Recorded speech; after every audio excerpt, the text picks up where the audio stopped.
Research from ITV News has found a sharp rise in the number of fires caused by traditional bicycles being converted into electric versions. Fire and rescue services across England told us such incidents have more than trebled in the past 2 years. And figures we were given show more than 40% of all electrical bike fires are caused by dangerous conversions. There is a deadly human cost too. We heard from the family of a young woman who died in a house fire started by an e-bike, who told us greater regulation is needed.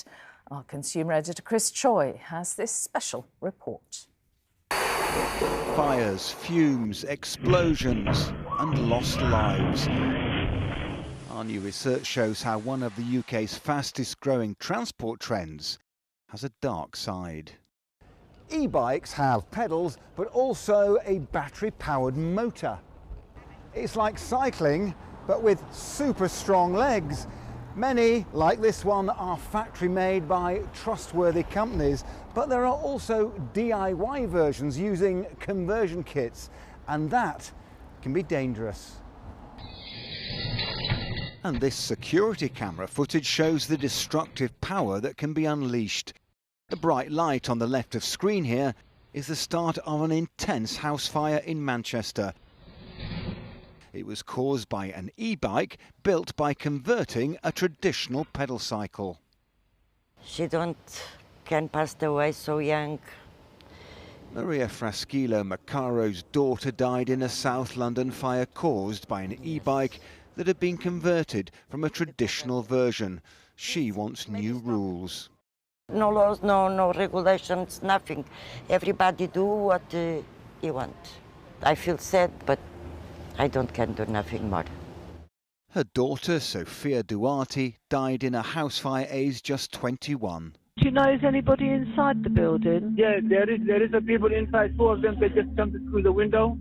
Flames and fumes filled the flat on New Year's Eve, and it was all started by this traditional bike that had been converted to become an e-bike. One of Sophia's closest friends says action must be taken in her name. At least we got a point. She's dead, but she saved other people, if you know what I mean. She's very unfair that she's gone. She's my son's age. I can't even imagine. Freedom of information requests to fire brigades by ITV News show that house fires caused by e-vehicles have escalated from 29 4 years ago to 225 last year. And what's significant is that the majority, 138, were caused by e-bikes, with 86 due to e-scooters. London Fire Brigade says 40% of e-bike blazes involved a converted cycle. This professional e-bike maker backs those calls for change. It can be cheaper to upgrade a traditional bicycle using components bought from online marketplaces, but if the parts or DIY fitting are unsafe, a fire can break out at any time, often during overnight charging.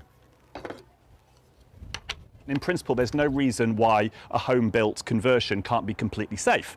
The issue is where people buy second-hand equipment that may not have been treated correctly, they don't know what the charger is, they maybe add a second battery to an existing conversion. That's where it starts to get a little bit more complex, and it introduces a layer of risk.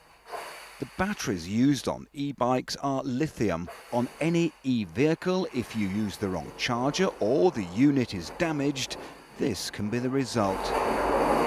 And fire brigades fear DIY e-bike conversions can increase the chances of mismatched and unsafe electrics. Are you actually competent or able to actually fit that safely?